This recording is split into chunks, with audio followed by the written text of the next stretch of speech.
자, 그런데도 아직 지금 103문단도 못 나갔어. 내가 오늘 이거 다 끝내려고 했거든요. 한 장만 넘겨보면 마음의 재훈련이라고 제3장이야. 그러니까 오늘 2장을 다 끝내려고 했는데 못 나갔어요. 자, 103문단을 조금 더 설명을 할게요. 오로지 사랑만 통달할 수 있음을 강조한다 그랬죠. 사랑만 통달한다. 사랑만 있으면 돼요. 그대는 오직 그대의 준비성을 입증했을 뿐이다. 우리는 지금 이제 살아가기로, 예를 들어서 나는 이제 하나님의 나라를 살기로, 나는 이제 진리로만 살기로, 나는 오직 기적 수업을 통해서 깨닫기로만, 성령의 인도함 받기로만 이렇게 준비했다 이 말이에요. 이렇게 준비성에 도달한 거예요. 그러면 사랑의 통달은 그대들 중 어느 하나가 지금까지 도달한 것보다 훨씬 더 완전한 확신을 필요로 한다. 이 사랑의 통달은 완전한 확신을 필요로 한다는 거예요. 그 어떤 사람이 하나님의 아들들 중에 이 지구상에 있는 그 어떤 인구 중에서 누가 특출나게 뭘 깨달았다고 하는 사람보다도 사랑을 통달했다는 말은 그 사람 그거보다도 더 확신 있는 사람이어야 한다. 그런 얘기예요. 그렇지만 준비성은 최소한의 이것은 가능하다는 믿음의 표시이다. 그게 뭐냐? 확신의 시작이다. 확신의 시작. 확신의 시작이라는 거예요. 준비성과 통달 사이에 엄청난 양의 시간이 필요함을 의미하는 것으로 오해할 수도 있겠지만, 예? 자, 보세요. 무슨 말이냐? 내가 지금 이제 겨우 준비된 사람이라 기적 수업을 받기로 기적심을 일으키기로 준비된 사람이란 말이에요. 그래서 우리는 지금 이 자리에 앉아 있어. 그래서 뭔가 들으려고 해. 그러면서도 지금 왔다리 갔다리 하는 사람이 있잖아. 그런데 그렇게 하지 않고 이제 확신이 들었어. 이제 확신이 들긴 들었어. 아, 내가 이제 뭔가를 되겠구나라고. 그런데 이거 언제 하지? 아, 이거 언제 다 이루지? 그건 주님께 맡겨라. 그 얘기예요. 이게 그 말이야. 그래서 준비성과 통달 사이에 엄청난 양의 시간이 필요함을 의미하는 것으로 오해할 수도 있겠지만, 아, 언제 내가 다 깨닫지? 언제 내가 기적심을 완전히 이루지? 라고 생각할 수도 있지만, 그럴 경우 시간과 공간은 나의 통제 아래에 있음을 상기해라. 이게 무슨 말일까? 시간과 공간, 우리가 이 세상에서 사는 게 시간과 공간이야. 이 세상에서 사는 이 시간과 공간은 예수님의 통제 아래에 있다. 믿으라. 아멘. 그러니까 예수님은 나를 내 손목을 콱 잡으시고 휘 하고 날아가듯이, 로켓 타고 날아가듯이 빨리 우리에게 깨달음을 주실 수도 있고, 내가 게으름을 피고 있으면 예수님의 그 시간과 공간의 통제 아래 들어가질 못해요. 그래서 시간 낭비하지 말아라. 제발이지 헛된 시간 낭비하지 말자는 거예요. 정신을 차리자는 거예요. 할렐루야. 그 시간 낭비가 뭐예요? 어영부영 하는 거예요. 그냥 열심히 기도하시고 열심히 해야 하는 건 분명합니다. 아멘. 그러니까 나의 삶 전체를 예수님의 통제 아래에 두자. 아멘. 그게 뭐냐? 성령께서 나를 끌고 가시도록, 앞에서도 충분히 말했지만 성령께서 나를 끌고 가시도록 맡겨드리자. 할렐루야. 이런 말이에요. 자, 103문단 갑니다. 마법과 기적 사이의 혼동을 바로잡을 수 있는 주된 방법 중에 하나는 사람이 자신을 창조하지 않음을 기억하는 것이다. 자기중심이 되면 이걸 잊기 쉬우며 어떤 형식으로든 마법을 믿는 것이 실질적으로 불가피한 상황에 처하게 된다. 창조하고자 하는 그의 뜻은 창조주께서 그에게 주신 것으로서 창조주께서 그분의 창조 안에 같은 뜻을 표현하신 것이다. 창조 능력은 마음 안에 있기 때문에 사람이 창조하는 모든 것은 필연적으로 뜻의 문제이다. 또한 그가 창조하는 모든 것은 그 자신의 눈으로 볼 때에는 실제이지만 신의 눈으로 볼 때는 반드시 그렇지는 않다는 것을 알 수 있다. 이 기본적인 차이야말로 최후의 심판의 진정한 의미를 깨우쳐주는 지름길이다. 또 무슨 말일까? 또 무슨 말일까? 나도 읽으면서 어쩔 때는 헷갈릴 때가 있어요. 이게 무슨 말인가 하고. 그래서 여러 차례 읽어보면서 성령께 구하는 겁니다. 성령께 요청하는 거예요. 요 말의 의미를 잘 제가 깨우치게 해주시고 또 요 말을 좀 설명할 수도 있게 해주세요. 라고 성령께 요청하면서 읽어야 돼요. 자, 마법과 기적 사이의 혼동이란 말이 나왔어요. 따라합시다. 마법이라 하면요, 성령이 어떤 학습 도구를, 이게 이제 성령이 사용하시는 학습 도구이다. 그러면 성령의 음성이 이거 한번 뚜껑을 열어봐라. 이렇게. 그러면 들여다봐야 되겠지. 뚜껑을 열어라 해서 들여다봐야겠지. 그 속에 뭐가 있느냐? 아무것도 없는데요. 이런 식으로라도 세밀하게 성령의 음성을 듣는 자리로 가셔야 돼. 근데 그게 아니고 내가 배운 기능, 예를 들어서 세상에서 배운 기능, 내가 배운, 예를 들어서 저를 예를 들게요. 나를 예를 들게요. 내가 최면 전문가예요. 내가 NLP 전문가예요. 내가 심리치유 전문가란 말이야. 그러면 이것만 믿고 성령께 의지하지 않고 순전히 최면을 가지고만 사람을 어떻게 고치겠다, 사람의 병을 치료해 주겠다, 이게 마법이야. 이게 마법이에요. 나는 그러지 않겠다는 거예요. 언제나 성령께 한 자리가 성령께 다 일임을 하고 내가 배운 기능만 의지하지 아니하고 성령께 의존하면 마법이 아니고 내가 배운 기능과 기술과 내 재주만 믿고 뭘 하려고 그러면 그게 마법이 된다. 이렇게 이해하시면 돼요. 알겠습니까? 그래서 이 마법과 기적 사이의 혼동을 바로잡을 수 있는 주된 방법 중에 하나는 사람이 자신을 창조하지 않았음을 기억하는 거다. 이게 무슨 말이냐? 마법과 기적 사이의 혼동을 바로잡으려면 나는 내가 할 수 있는 게 아무것도 없구나. 나는 하나님이 창조하셨지. 나를 창조하신 이는 하나님이시지. 그러니까 창조주께 나를 의지하자. 아멘. 이렇게 가요. 우리 무사님 같은 경우에 손으로 수십 년 또 이렇게 기능을 가지고 뭘 만들어내는, 이렇게 손으로 뭘 만들어내는 기능인이란 말이에요. 예술이라고 하죠. 그런데 이걸 내가 배운 걸로만 자꾸, 이게 이제 말하자면 매너리즘에 빠지기가 딱 좋은 거예요. 지혜가 안 떠오르니까. 그러죠? 지혜가 안 떠오르면 작품을 만들어놨는데 그게 그거야. 그게 그거. 어떤 차이점이 하나도 안 생겨. 그런데 정말 성령께서 주시는 지혜를 활용하고 그러면 남다른 어떤 창조성이 나타나기 시작할 수 있다는 거죠. 매너리즘에 안 빠지려면. 기능도 그러하다는 거죠. 그러니까 나 전체 내가 배운 기능만 의지하면 이건 내가 나오는 거지. 내가 만들어내는 거지. 그러나 성령께 의존하면 창조성이 나타나기 시작한다. 할렐루야. 그 얘기예요. 그 얘기라고요. 그러니까 자기 중심이 되면 이걸 잊기 쉬우며 내 중심으로만 모든 걸 살아가겠다고 그러면 하나님의 창조를 잊어버리기가 쉽다. 그런 얘기고, 어떤 형식으로든지 마법을 믿는 것이 실질적으로 불가피한 상황에 처하게 된다. 마법을 믿는 것이 불가피한 상황에 처한다는 말은 무슨 말이냐면 성령의 이끄심을 받지 못하니까, 오늘 정말 성령 얘기 많이 나오네요. 성령께서 나를 인도하심을 믿지를 못하니까 전부 내 재주만 의지하게 된다는 거예요. 그래서 마법에 빠져. 최면을 해보면 얼마나 재밌는 줄 아세요? 신기하고 신통방통하다 이렇게 느껴져. 내가 해봐도. 나는 아주 고도의 전문가란 말이야. 이 분야에서는. 나도 누구한테 지기 싫은 사람이야. 텔레비 나오는 거 그거 아무것도 아니야. 내가 다 아는 거야 그거. 다 해봤잖아 여기서요. 얼마나 많은 사람에게 해줬고. 근데 그게 임시변통으로는 되는 거야.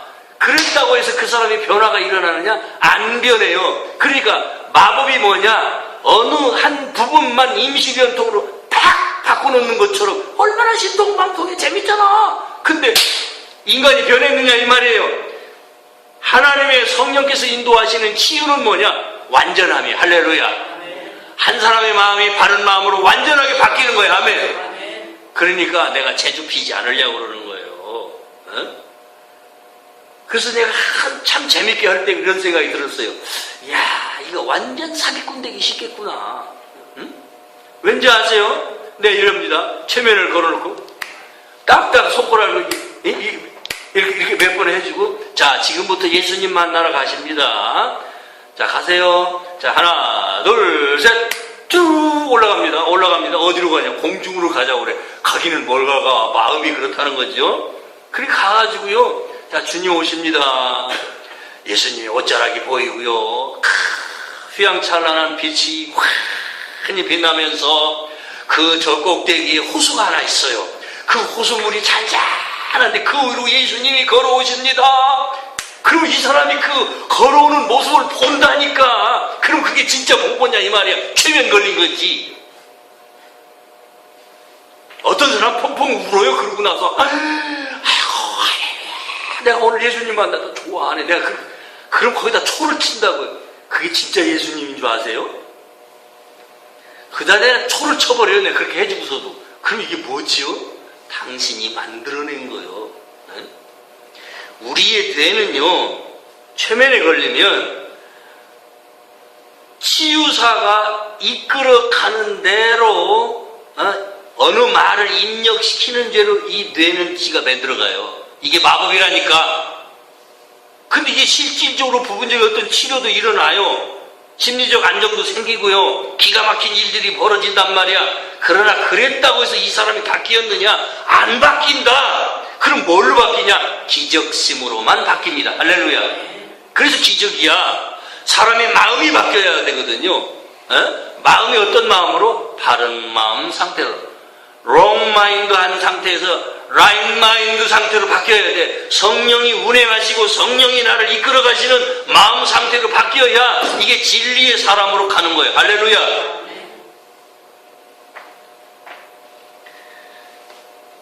자, 이 마법을 참 조심해야 된다. 그런 얘기입니다. 그러니까 창조 능력은 마음 안에 있기 때문에 사람이 창조하는 모든 것은 필연적으로 뜻의 문제이다. 뜻의 문제. 잘 들으세요. 뜻. 따라합시다. 뜻.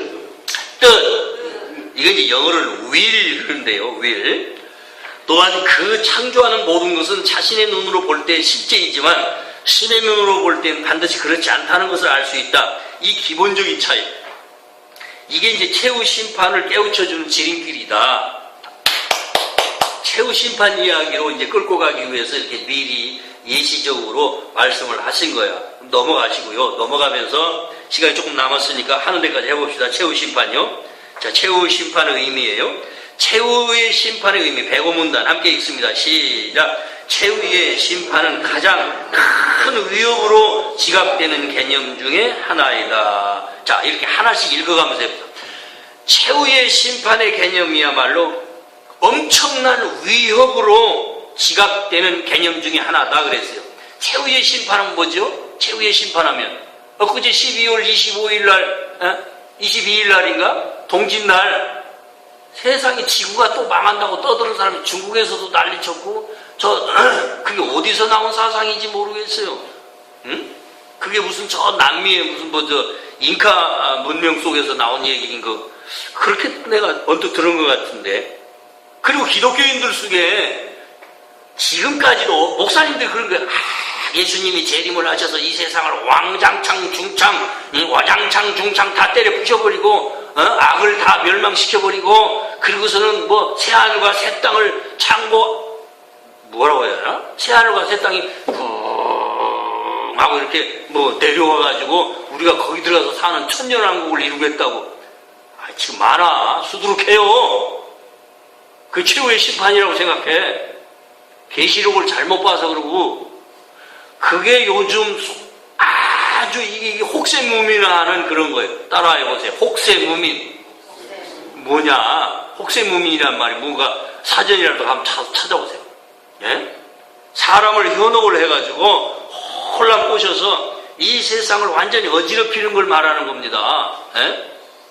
근데 정말로 이 신앙이 잘못된 신앙이 뭐냐? 최후의 심판을 잘못 해석하고 하고 있다는 거예요. 지금 그 중요한 부분을 이렇게 지금 간단하게 얘기를 하고 있어요.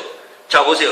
그래서 굉장히 이 세상이 멸망할 것처럼 최후의 심판을 개념을 가지고 왔기 때문에 사람들이 두려워해요. 그래서 계시록을 강의하면서 정말로 이 최후의 심판 이야기가 나오면 사람을 다 벌벌 떨게 만들어.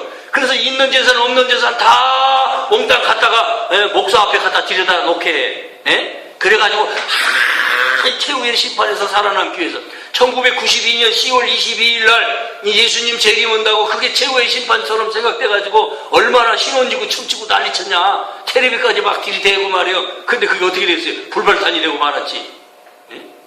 그러게 최후 심판이냐고. 그 예수님 재림은 최후 심판이 일어난다는 거예요. 잘 들으세요. 그러니까 우리 기독교인들이 정신 차리고 정말로 이런 말씀을 기가 막히게 알아먹어야 돼. 아멘. 자, 그 이유는 그랬어요. 가장 위협으로 다가오는 개념 중에 하나인데 그 이유가 뭐냐? 그 이유는 그걸 이해하지 못하기 때문이다.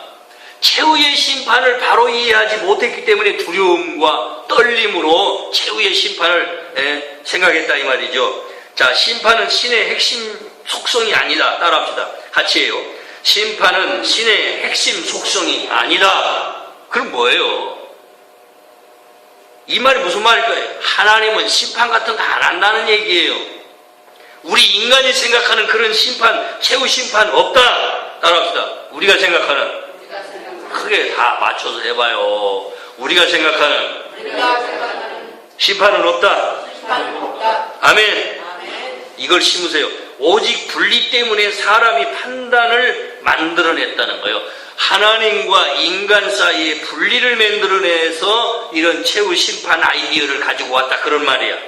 분리 이후에 전반적인 계획 안에 내장되어야 했던 많은 학습 도구 중에 하나로 판단의 자리가 생겨났다. 이게 또 무슨 말일까? 잘 들어보세요.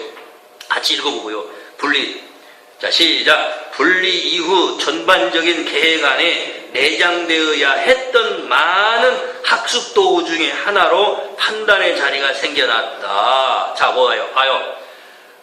하나님과 인간이, 하나님과 아들이, 이렇게 말해야 정확해요. 하나님과 아들이 분리가 일어난 이후에 그 전반적인 계획 안에서 분리를 생각하고 그 분리된 삶 속에서 전반적으로 살아가는데 내장되어야 했던 말은 거기에 뭔가 장치되어야 했던 많은 학습 도구 중에 하나로 판단의 자리가 생겨났다. 판단. 우리는 이 몸을 입고 사는 동안에 모든 걸 판단합니다. 인간과 인간이 살아가는데 판단이라고 하는 것처럼 중요한 게 없어요. 뭐든지 판단해야 돼. 저놈이 나쁜 놈인가, 좋은 놈인가, 이게 망할 것인가, 성공할 것인가, 이게 좋은 건가, 나쁜 건가, 계속 판단하면서 살아야만 해. 그래서 이러한 판단의 문제가 생겨났다는 거예요. 그러다 보니까 이 세상마저도 어떤 최후의 심판이라는 게 있어서 하나님이 선악간에 판결하셔서 정말 양처럼 살면 양의 무리에, 죄인처럼 살면서, 아니 죄인으로 살았으면 죄인의 무리에, 그래서 천국과 지옥을 갈라놓고 하나님이 심판하신다 이렇게 믿었고 성경마저도 그렇게 써놓은 거예요. 자, 보십시다.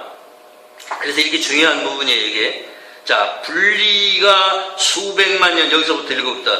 자, 시작. 분리가 수백만 년에 걸쳐서 일어난 것처럼 최후의 심판 역시 비슷하게 길거나 어쩌면 더 긴 기간까지 이어질 것이다. 그러나 그 기간은 현재의 가속도가 얼마나 효과를 내느냐에 달려있다. 자, 이건 또 무슨 말일까? 앞에 이제 설명이 나와요. 요 얘기에 대해서는 앞에서 설명이 나와요. 그러니까 가보십시다. 그러나 한 가지, 분리가 수백만 년 동안 일어났다. 분리가 백집사님, 분리가 수백만 년 동안 일어났단 말은 무슨 말일까요? 인간이, 자 보세요. 하나님의 아들이, 이렇게 해야지. 하나님의 아들이 몸을 만들고서, 하나님의 아들은 영으로만 있었어요. 아세요? 창조시에 그 태고에 몸이 생겨나기 전에는 영으로만 존재했다고. 근데 어느 날 아들의 마음속에서 영으로서 아들의 마음속에서 우리도 뭔가 한번 해봤으면, 그러니까 성부께서 깜짝 놀라시고, 그러면 내가 너에게 성령을 주마. 그러니까 아멘. 그래서 이제 몸이 생겨나면서 그 생각하는 순간에 몸을 창조했다는 거야. 그 몸이 생겨나면서 성령이 함께 오셨어요. 왜냐하면 몸으로 와버리면 다 잊어버리니까. 그래서 성령은 모든 걸 생각나게 하시고 모든 걸 이제 가르쳐 주시는 그런 역할로다가 성령은 우리에게 오신 거예요.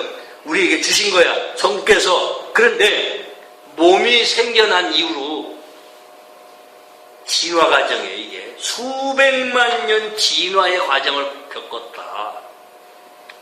이게 이 소리가 들었다니까. 그래 기적 수업을 보면요, 진화론이야, 진화.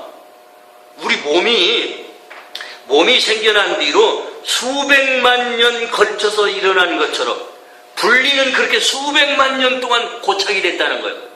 수백만 년 인간의 역사가, 잘 들으세요, 인간의 역사가 수백만 년을 이어오는 동안에 분리가 그렇게 고착이 되어버렸다, 이 소리예요.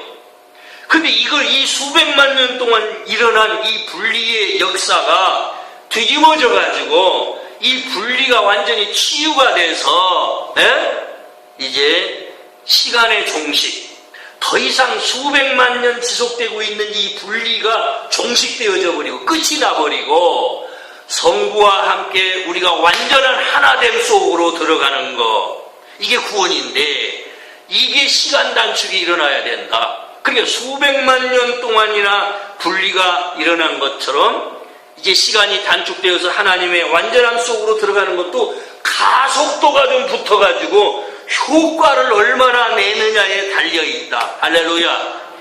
그러니까 시간 단축, 이 기적 수업에서는 얼마나 시간 단축을 얘기하는지 모릅니다. 시간 단축을 안 하면 우리는 계속 전생과 후생 쓰잘데기 없는 이 세월을 낭비를 해야 돼요. 어제도 제가 초등학교 동창들을 다 만났습니다. 결혼식장에 가서. 거기 그 친구들을 바라보면서 정말 내가 뭘 어떻게 해줘야 할까? 할 게 없어요. 할 게 없는데 나는 진리를 가진 사람이야. 이 친구들에게 무슨 말을 해줘야 이게 깨달을까? 이게 햇병아리 정도가 아니라 아예 육의 사람들이잖아. 진리는 씨알도 안 맥히는 사람들이잖아.